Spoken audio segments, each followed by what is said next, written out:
The Strategic Hotbox with Dr. Brandi Luv Stankovic. Discussing leadership, business, and how to take control of your life and achieve greatness. From the streets of Las Vegas, energized, informed, and never diluted. It's time to kick some ass. Hey, it's your girl, Dr. Brandi Stankovic, and we are back on the Strategic Hotbox in studio. It feels good. And I am here with Dr. Cindy Shell, good friend, serial entrepreneur, also fellow crazy bitch. I don't know. Thank you so much for being here. Thank you for having me. And today on the Strategic Hotbox, we're going to talk about being an entrepreneur, entrepreneurial activities, entrepreneurism. I'm saying that wrong, Cindy. I mean, you'd think the doctorate would help some of this shit, but it really doesn't. But we're going to talk about being an entrepreneur. And several of you that listen and watch are the owners of your own businesses or have been out there promoting, pushing, selling, hustling. And we're going to talk a little bit about what it takes, the kind of vigor that it takes in order to do that. Throughout my career, I have been in different sales positions. Now, selling myself as a consultant, selling the different products and services for different organizations. But really, it's about having that brand, being out there, and also what it takes to make it happen. I have talked to several of my friends and family that want to be an entrepreneur, but don't necessarily have the self-start. And what I mean by that is the ability every day to get up in the morning and make something happen. Because so often as we progress in life, we're being told what to do, or people jump into jobs and being told what to do. And some people function very well in that environment. And then others like to be out in the world, or like to be out in the field, or and out and about with different clients and that type of thing. But it takes a certain amount of vigor, or it takes a certain amount of grit to get up every day and make something happen. Because if I don't get up and work, then no work gets done. If I'm not making something happen, or I feel like I have an off day, then I don't make any money. And I think that building businesses and building yourself, it takes some of that discipline that's required really to make a difference. And so we'll dig into this topic and more. But I want to get back to our guest. I'd like to formally introduce Dr. Cindy Shell. And you have been running all sorts of businesses. Mm-hmm. And as you know, here on the Hotbox, we learn, we love, and we kick ass. So I'm so excited that you're here to help us learn. It's love because we've known each other for so long, and relationships are important to this topic for sure. And then you're going to help us with some kick-ass takeaways. So what kind of businesses have you dabbled in? Many. I think I met you, in 2008? Yes. And I was in education back then. And I worked my way up to being a principal and just decided it was not for me. Mm-hmm. I was being pulled in too many directions. Even though it's similar to being an entrepreneur, I wasn't building my own brand. I was building someone else's brand. Yeah. And so then I got into ed consulting, and that's where I sold myself and how I could improve schools. And I developed this great way to get school improvement and to raise the test scores of students. But I got Did you just see that need and then jump in and say, this is a gap and I want to fill it? Absolutely. Yeah. Mm-hmm. It's always identifying the gaps and finding and making a need. And that's the way that's the way I've been in business for so long. Mm-hmm. And I realized that I really just didn't like education anymore. Just fuck adults, right? We don't know what it is. I mean, is that what it is? Or the system's broke. The system, yeah. It's bureaucracy. There's political sides to it. Yeah. Yeah. And so in 2018, I left my principal job. I resigned, and I became an indie author. And I started publishing books, and that's where I actually learned and honed my skills of what I'm going to talk to you guys about, which is niche marketing. Mm-hmm. I identified 12 different subgenres that I published in regularly, and identifying what the niches expected from each of the subgenres. So it communicated to them, and then they wanted to then buy it and be part of it. Mm-hmm. And evidently I got bored of that. And naturally. Yeah. And on a whim, I bought a tattoo shop. Mm-hmm. And I bought Sheepdog Tattoo. The thing I liked about Sheepdog Tattoo was it was taking the tattoo subculture and cross-niching it with the military brand. Mm. So now it's getting a cross-niche of a community. So that was easier to tap into, the more you can cut down the niche. And then I ended up winning a tattoo shop. Another one. Winning a tattoo shop. Yeah.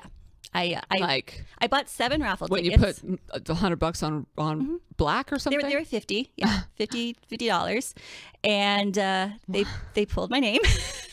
Okay, like a raffle. Yeah. Okay. Wow. If you go to my Instagram, you could see it. It's under Black Omen, the highlight, and they pulled my name out of the raffle wheel, and I want a tattoo shop. So then I took over the lease and took over the branding and all that sort of thing, and was up and running. And then there was a fire, and so then I decided to readjust everything, and I moved everyone back into the original operation I had, and I opened up I bifurcated that location, and I opened up a recording studio as well.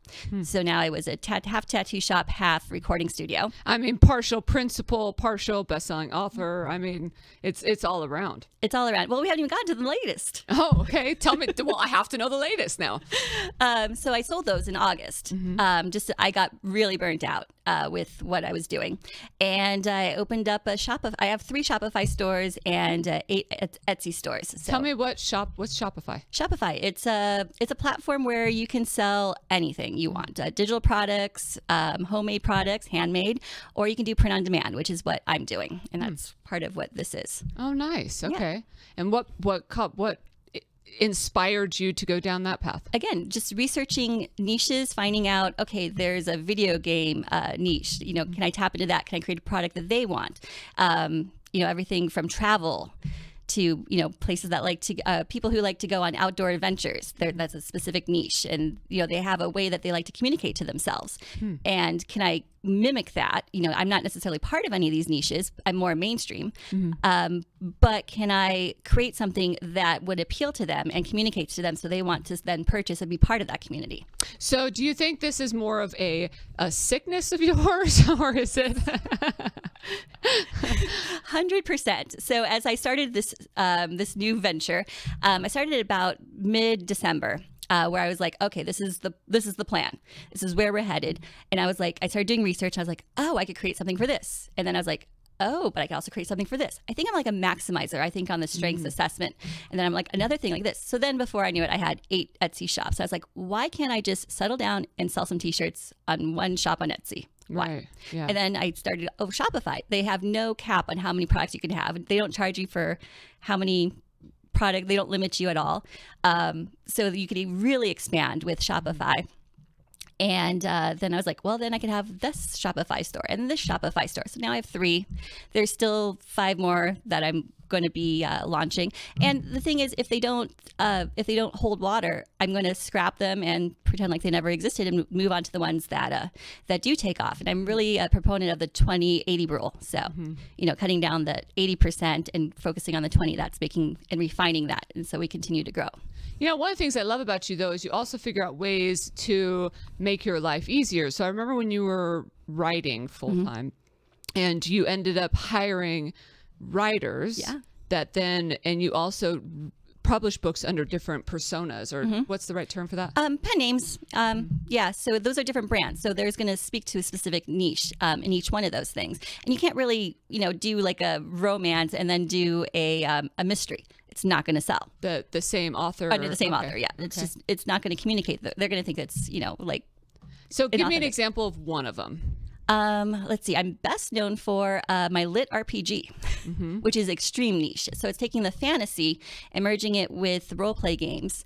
And you can have different subgenres of, you can have like apocalyptic lit RPG, and you can just keep going.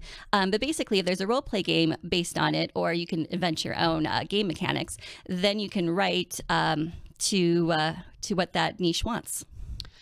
So what kind of RPG is it? Role play. Yeah, no, role play game, but what was the lit RPG. So now you're like instead of being in a role play game and I'm, you know, we're doing Dungeons and Dragons at the dinner table or whatever, instead you're going to read one. So they got the same story, but they got it in a nice linear format where they didn't have to meet every once a week with their D&D group. Yeah. And so then you write a book, or you get somebody to support you writing a book down this super subculture niche, and then it's a bestseller. Yeah. And then they look to that artist or that pen name or that that kind of sub person that you have. There was a time where I was out selling J.R.R. Martin, you know. Wow. Yeah. Wow. Okay. So, and is it always best because of the niche, or is it best just, so it's, how do you find that? So it's a lot of research. And because I am mainstream, I don't belong to, you know, the role play niche at all. I have to somehow convince others that I am part of this niche. So it is a ton of research and looking at Google Trends, what's going to be. And so basically what I do is I try and find high ceiling and long tail niches. So someone who's going to want to separate with their money and spend a lot of money on a product. So that would be a high ceiling. Like I'm not going to do something for the crust punk subgenre because they live in abandoned houses and don't use hygiene products at all. Okay. So that's the way they're anti-establishment is they refuse to do that. So I'm not going to create a product for them because they're not going to want to spend money. The money, okay. But like a video game niche where they're used to spending big products or even tattoos, which are extremely expensive, they're used to parting with their money. So now we have a high ceiling. And then I'm looking for a long tail that they're going to be my customer for about 7 years is the customer relationship. That's what you look for. Interesting. Okay. And so then you recreate and you just kind of throw the net out, see what works, pare it down to the 20%. Yeah. Interesting. Okay. So then what are some common threads that you've seen or principles, things that you have to do across all the different industries in being this entrepreneur? Okay. So it first starts with this niche research, looking at Google Trends, what's going to be the next trend that's on the horizon. Because you don't want to be chasing the trends because then you're always playing catch up. Yeah. So you want to be forward thinking a little bit. So you want to be just getting it where it's the sweet spot. Then developing something in the Goldilocks realm, which is they want it familiar but different. And you have to figure out why is that Goldilocks? Well, because Goldilocks, this one's too hot, this one's too cold, but this one's just right. Okay. Is this a role play? No, I'm just kidding. What kind? No. So finding where the sweet spot is between familiar and novel, because the brain likes novel, but it also likes to be safe, and it's part of our evolution makeup. So that's consumer behavior. So understanding the consumer behavior behind this, and then so from the Goldilocks, when you figure out what the Goldilocks area is, and then replicating a product, because you're not going to know what they exactly like, and then testing those, and then from that weeding out the ones that hold water. And so I started a little bit. So that's one of the principles is kind of the research and being willing to test and try and let go if it isn't, doesn't work. They're not my children. Yeah, right. You can't have a baby in everything that you do. That's really smart. Yeah. And I talked a little bit at the beginning about discipline. Does that play a role in what you do? Yeah. So Apple kindly tells me how much screen time I have every day.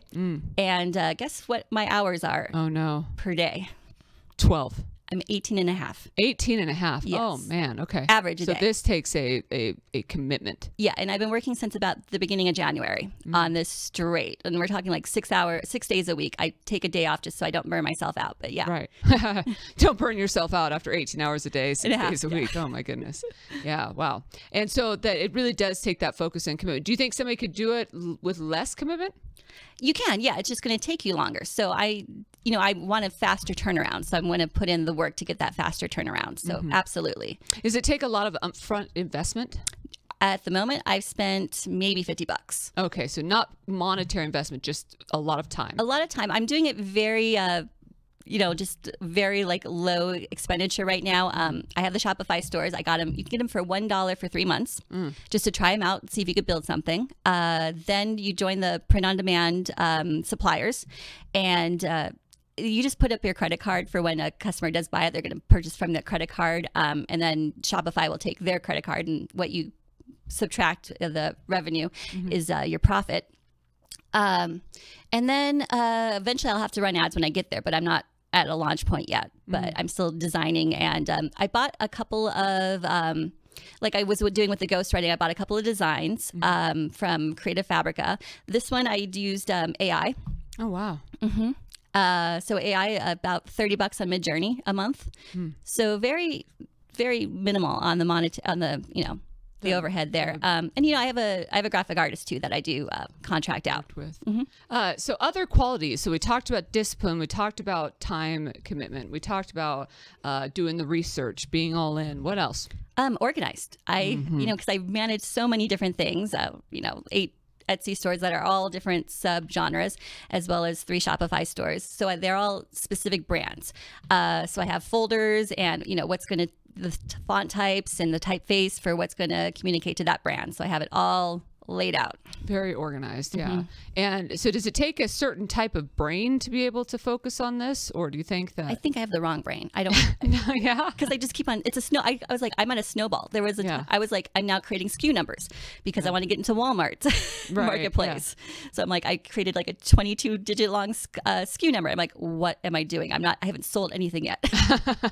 You're like, okay, settle down, pull it back. But then again, that's what makes you great, and that's what gets you out there and ends up creating these products that you get to where you can sell them and try something else. Yeah. Do you think that you like the variety and excitement of it? Yes. And it's the pursuit of happiness. I get the enjoyment out of the pursuit part. Like Thomas Jefferson said in our preamble of the Declaration of Independence, our inalienable rights, life, liberty, and the pursuit. Yeah. Yeah. And I think that when it comes to these, it's also dabbling in something that is fun and trendy in the moment too, and not necessarily putting it all in, like all your eggs in one basket kind of Absolutely. thing. Yeah. And when I was working, when I was owning the tattoo shops, like right at Thanksgiving, it was dead, like everything. And I was like, okay, my retail's not up that high to carry me over. So, I already had planned for, expendable income. They go for Christmas gifts versus doing, spending it on themselves. And it was until they get their tax refund. So about mid-February was that time the slow period I had to ride out every single year. So you just said enough. When I was running the tattoo shops, now I did get burnt out that I was getting pulled in too many directions, and we can talk about the different stories there. And my goal was to build up my retail to sell gift cards too, but I hate doing gift cards because then it's like, but during the spring, during my busy season, here they come wanting to cash them in. Yeah, sure, right. So I did want to develop online retail. That was always in the works. Yeah. So I've played with some of that before, and played is the appropriate kind of term here because of my art that I love to do art, and so I have put up different things with the merchandise for Strategic Hotbox and that kind of thing. Played in some of it, but just haven't ever given it the attention that it deserves. So you think Shopify is the platform? Yes. Yeah. Absolutely. Eventually, I do have another plan for when I do expand further past Shopify, because Shopify is its own platform as well. So, and there's so many ways that you can get the data from it. There's Google plugins where you could just tell which is the highest selling product of any shop I go to. Yeah. So unfortunately, like that data will be out there for everyone to see and to mimic. And I want to eventually protect those things. So my goal is then to eventually get into Medusa is my next move. It's another platform. Yeah. And what are some things that you wish that you could do better? I have to stop the snowball thing, and I get bored a lot. Obviously, we talked about like 5 different businesses. Yeah, right. So I get bored quite a bit, and I wish I could focus more. I like when I'm ready to hand off the baby, because I do work in every part of my business until I'm ready to delegate it. Like I was cleaning toilets at Sheepdog Tattoo and Black Omen for months until I knew, okay, this is how often they need to be cleaned. This is how long it takes. This is how many products. Like this is how much it should cost to replace this person so I know exactly what's going on. Mopping floors, same deal there. So I work in every single part of my business until I'm ready to delegate that out or hire out. And you don't think that's a good quality, or it is? It does prevent me from expanding or from working on, I'm cleaning toilets instead of working on money-making endeavors. But I'm also lowering the overhead and figuring out exactly like what a cleaner should cost.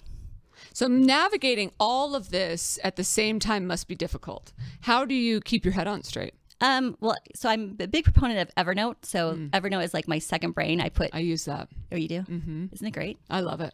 I've been using it forever, for like 10 years. Yeah. It's great because you could log into it anywhere. And you could like photograph your handwriting, and it has the character recognition that it... Oh, I've never done that. Oh. You must have really good handwriting. No. But what I love about it is I can share with my colleagues, right? So you can share certain pages. So Zach or Katie or different people that I work with can access certain pages, and then I keep the travel information in there. I'll start a client note, then you create a client folder, and all the notes go into the same folder. Like, I love it. Yeah. So I can keep everything with me all the time. So that's one of the ways I keep organized. Yeah. Do you ever have a problem with the digital side of things, like not being able to access? Yeah. What do you do in those cases? I used to have a binder that I kept everything, like a backup of, like all of my EINs. Need those all the utilities that I used to have. I used to call, like, electricity's off. Right. Yeah. Who do I call? It's funny that you talk about the old school way, because I teach a financial literacy class out in Boulder City, as you know, and I talked to him about keeping some things old school. Now, maybe I'm getting old, but it sounds like you're on the same page. Like, I have a binder with all of my business stuff in that I keep locked away, and I've got a binder of my important bills and all the usernames, all that kind of stuff, like, because it's that sometimes the digital ends up screwing you, because if you can't access it, what are you going to do? I mean, how long have I waited? Like, I'm not getting enough Wi-Fi or cellular network where I'm like, come on, Evernote, load. I need to look up this number. Yeah. Instead, I just go to the backseat of my car. I'm like, okay, here it is. Here we can move on from it. Yeah. So if you could offer to the young entrepreneur that's out there that's saying, I want to just dabble in one of the things that Cindy's dabbling in, where should they start? Well, first pick something, and like, people used to ask me, like, what should I write? Because I was an author for so many years, and I haven't published a book since 2022. So it's been a few years, but I plan on circling back. But they always ask me, what should I write? And I'm like, write what you love, because it's going to be something that you're in. They're like, I want to write what I want to make money. What if what I love to read, it doesn't make money? Well, then you have to do your research and find out, what subgenre is going to be coming up next.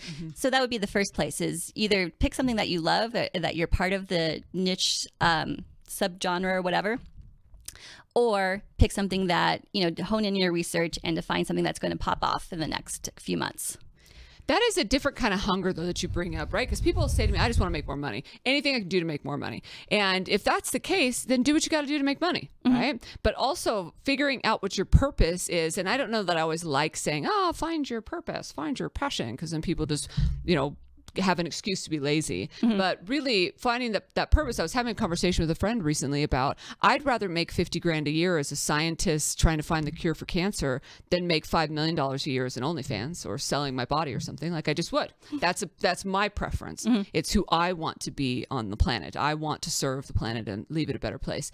But having an idea of what that purpose is, because I also love to make money, in some ways, who doesn't? But I was a teacher for yeah, right. But not enough to go outside of my value system or go outside of what my purpose is on this planet, right? So it's a balance within that. So if somebody wants to write for fulfillment, then finding something that fulfills you and recognizing the income that can come from that. Or if you want to write to make money, figure out the gaps, understand the story, that kind of thing. Right. And for me, I don't necessarily have like a affinity to any one niche. I'm not a member of them. But what I do have an affinity for is all of this invention and the testing and the data and the research, and then the marketing and the communicating to that niche. And so that's what is what drives me. And I think you create your purpose versus finding your purpose. And creating it. And that, obviously, that energy and that vigor that you have going at it is unparalleled. Let's be real. I think that is what makes you special at that piece of it. So understanding how much they want to give and the commitment of time. I mean, just the fact that you give that kind of time and you have yet to sell a product shows that you'll do whatever it takes. Yeah. Whatever. I'm tenacious. Well, I think that I'd love to ask you some questions where you fill in the blank. Okay. All right. Good with this? If I could, I would blank every day. Run. Really? Yeah. Yeah. A lot of times I don't have the energy or the time to go out and get a good run in and, clear my mind, clear the head. And feel the endorphins. Yeah, I was gonna say, but why? But then I thought that wouldn't be an appropriate or sweet thing to say. Okay, fill in the blank. The world would be a better place if there was more understanding among us. Just between human beings. Yeah. I think the world would be a better place if there was more understanding. I agree with you. Well, hold tight. We're going to head out to a shout out and come back, and we're going to leave people some kick-ass takeaways. All right. Hola a todos, soy Mariana de Argentina, estoy aquí en Madrid. Escuchen a Brandi en Hotbox. Thank you so much to Mariana for providing that shout out there from Madrid, Spain. Such a beautiful soul. Thank you for being a part of the Hotbox. Okay, Dr. Cindy. So, you know, my middle name is Love. For anybody that's listening that doesn't particularly know this, my middle name is Love, right? I'm sure you've heard it before a million times on the podcast. And Dr. Cindy, she spells her name S-I-N-D-Y. And so she's Dr. Sin and I'm Dr. Love. This is quite the duo. Yeah. I like it. All right. So if we could leave our listeners with some kick-ass takeaways, what would they be? It would be finding the high ceiling, long tail niches. That's where the money is. The riches are in the niches, you know. I hate to be, you know. I love that. Riches are in the niches. It's great. And that means it's like a less pompous way to say it too, like a niche, right? So riches in the niche. Love it. Because that's how I was able to have a career for so long, is it just targeting the niches and where they're going to spend the money and how do I communicate to them.